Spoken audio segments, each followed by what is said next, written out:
Hi YouTube, welcome back to my YouTube channel. So for this topic, I want to go ahead and discuss gang stalking. So gang stalking has been around since centuries. As we know, Tupac, Nipsey Hussle, Martin Luther King, and several other positive influencers who spoke the truth were targeted individuals. So many of us chosen ones, the gang stalking has been going on ever since the day that we were born. So for instance, if you were considered or in your family role, you were the black sheep, often known as a scapegoat, you were undergoing a very low level of gang stalking. Because there's different forms and different levels of gang stalking. So this is the lowest one in your family unit. So being the black sheep of your family is an unfair responsibility in the family system, since they are constantly blaming you, accusing you of all the family problems. You're taking on all the family burdens. You're heavily criticized, ostracized. They gang up on you to bully you and put you down with their abusive behavior. The reason why you became a scapegoat of your family was because you were born uniquely gifted. You were a nonconformist to their beliefs and ideologies. You were a free-spirited child, highly intuitive, sensitive, intelligent, highly spiritual at a very early age, often known as an old soul. You had a lot of wisdom, and you were treated as less than in your family because they felt threatened by your light spirit. So whenever you were just being in your creative mindset, you were happy and you were at peace, your family will intentionally try to see if they could shift your energy negatively by disturbing you to try to make you feel bad about yourself. So either by emotionally putting you down, criticizing you, making you feel emotionally responsible for their emotions, or they would try to put you back into the place of being a scapegoat. So being a scapegoat is like feeling that you were born into the wrong family. You don't fit in and you don't belong, no matter what you do, because you stand out. And you constantly feel ignored most of the time. So they had to do this in order to keep you at the bottom and to try to make themselves feel more superior to you because of their deeply insecurities and their inadequacies. So every time you would tap into your high energy, they had to try to sabotage it and try to get in the way. Then we have people in the government who have been keeping an eye on us ever since we were little. Ever since you were little, they have been watching you. They got this very weird eye on you. They like to listen onto you and watch you with so much attentiveness. That's why they work so hard to keep us down. So even in the educational system, you are also being targeted by teachers, school board leaders, psychologists, classmates, teachers again, and people that were part of your targeting. As for me, I was placed in special education just for having too much energy, being very talkative, and being highly sensitive. They made me feel like I was defective, different, weird for having these great personality traits. So they would scapegoat me in class up until high school. Each year of my educational experience was tormenting. It was energy depleting, and I felt out of place around people. Although I do have to say that certain teachers in middle school and high school, they were accepting of me. They were appreciative of who I was, and they would tell me, never change who you are. But there were a handful of teachers that would participate in putting me down in front of the entire class, where I was humiliated by every single person in the classroom, and not one single person would defend me for being treated unfairly. Then there were psychologists and teachers who would constantly take me out of class to reassess me and study me. Then I was constantly targeted when I would try to hang out with a group of people. They would laugh, criticize, and make me feel bad about myself for just being myself. I once had a girl come up to me and tell me that she finally figured me out, and then she would tell me who I was. It was as if people would try to just get close to me to feed off of my energy, manipulate my kindness, emulate me, compete with me, and mock me to make themselves feel more powerful than me. Then when I would go to class, they would all make me feel unwelcome, rejected, isolated, as if I was a nobody, and they would project all their negative traits and energy onto me and pretend to ignore me whenever I would speak in class. When we talk as chosen ones, since our energy is so high, it is so intense that when we speak, they feel threatened, so they try to dim our spirit. Yet, they were targeting me also through social media, trying to gain my personal information about me, and if they couldn't find anything about me, they would negatively slander my name just to justify their misbehavior towards me. Even certain teachers would move me to the back of the class just because my energy was too much for them to intake. It all makes sense now that I have progressed spiritually and awakened to the reason why I was a targeted individual since birth. People attack anyone who is a threat to their self-worth and someone who thinks outside of the box and is different from the rest. Those same people are very weak entities and are very miserable people. So when you are a chosen one, you are constantly growing, evolving spiritually, and you're finding your true divine purpose here on earth.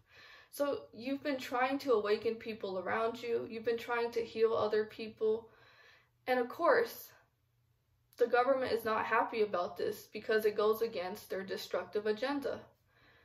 A targeted individual, or a TI, is someone who has been targeted by a corrupt, unknown government or law enforcement agency.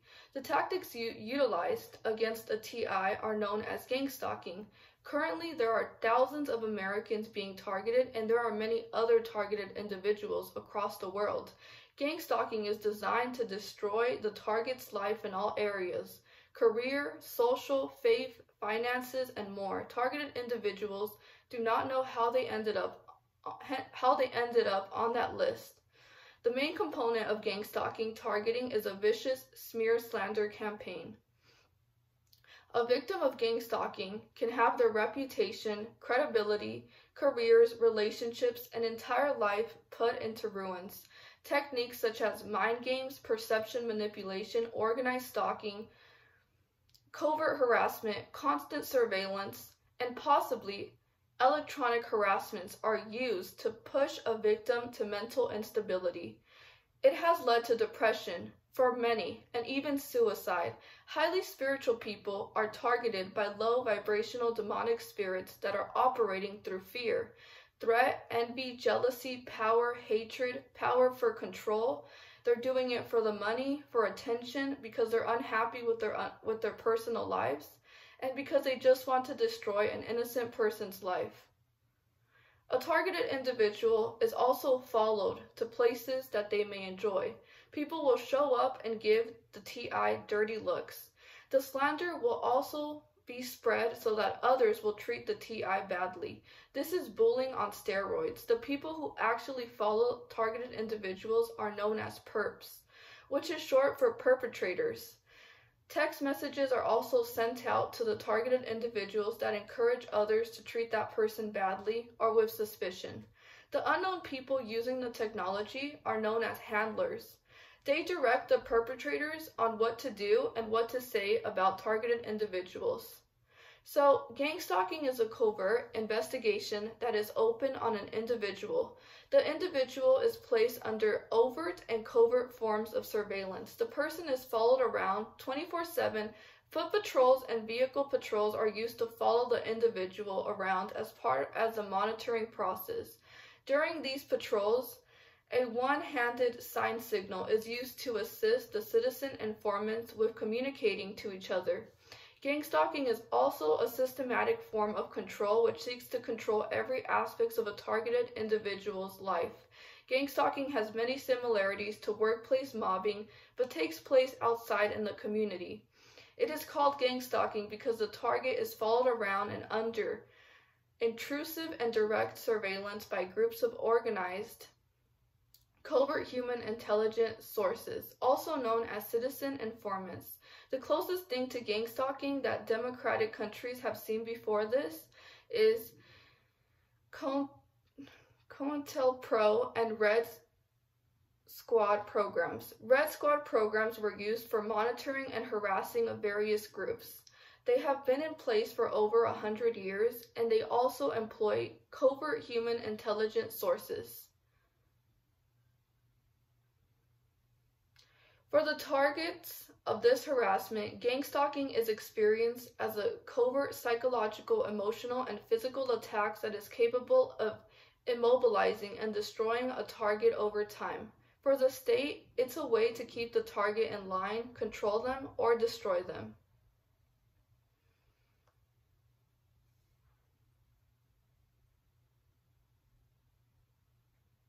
So deep state agencies boost their budgets by adding innocent civilians on government's watch lists and then funneling them into fear-based mind control, research experiments, and direct energy weapons experiments. Many hospitals, universities, police, fire departments, EMT, COPS programs, neighborhood crime watch, fusion centers, private contractors, and many other entities get grants money for participating in degrading innocent human life paid by taxpayers' dollars to push these victims into homelessness, suicide, and to commit mass shootings. Desired outcomes is death, being institutionalized, or incarcerated. This is fulfillment of one world order depopulation and complete population slavery. The perpetrators who participate in this do not have a clue that they are working on complete destruction of the world we now live in.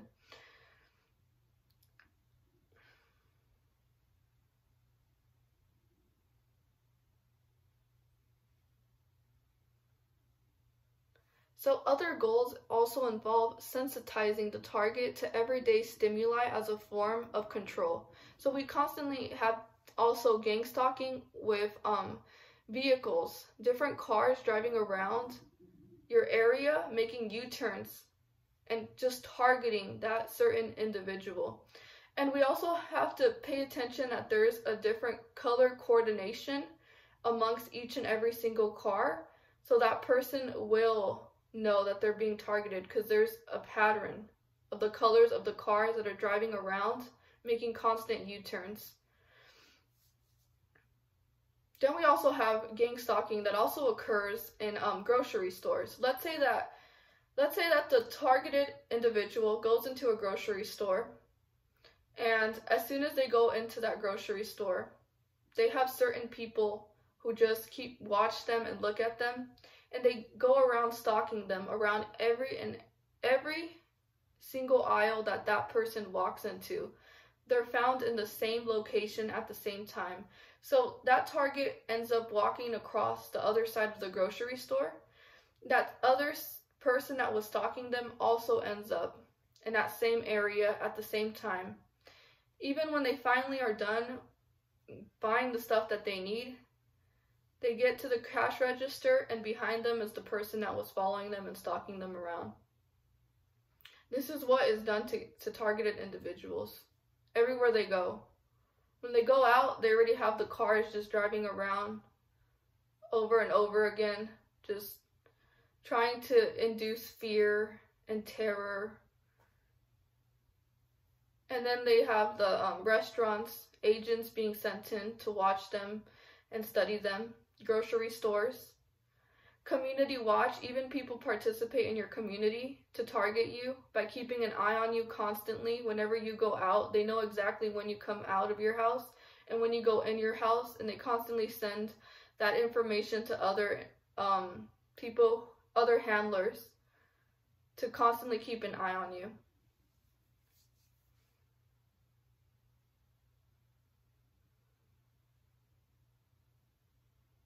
So what gang stalking does, it's a form of classical conditioning. It's getting a targeted individual sensitized to an everyday stimuli.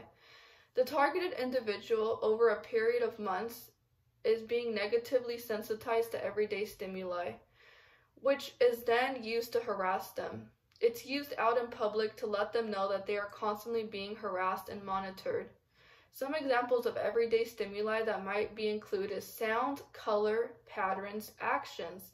An example would be red, white, yellow stripes, pen clicking, keys jangling, loud coughing, loud whistling, loud smacking of clapping of hands together, cell phones, laptops, etc. 24/7 surveillance. This will involve following the target everywhere they go, learning about the target, where they shop, where they work, play, who their friends and families are, getting close to the target, moving into the community or apartment where they live across the street, monitoring the target's phone, house, and computer activity. Now let's also talk about in your community. So you move into an apartment and you have also people who live near you also gang stalking you. So they tend to listen very intensely to what you're saying. They tend to watch your every move and trying to gain your personal information about you, to carry out that information to other people, to continue to try to slander your name and your character, and even make up false lies about you and harass you. So they'll try to harass you whenever they get a chance by spiritually attacking you, by criticizing you, putting you down, laughing at you,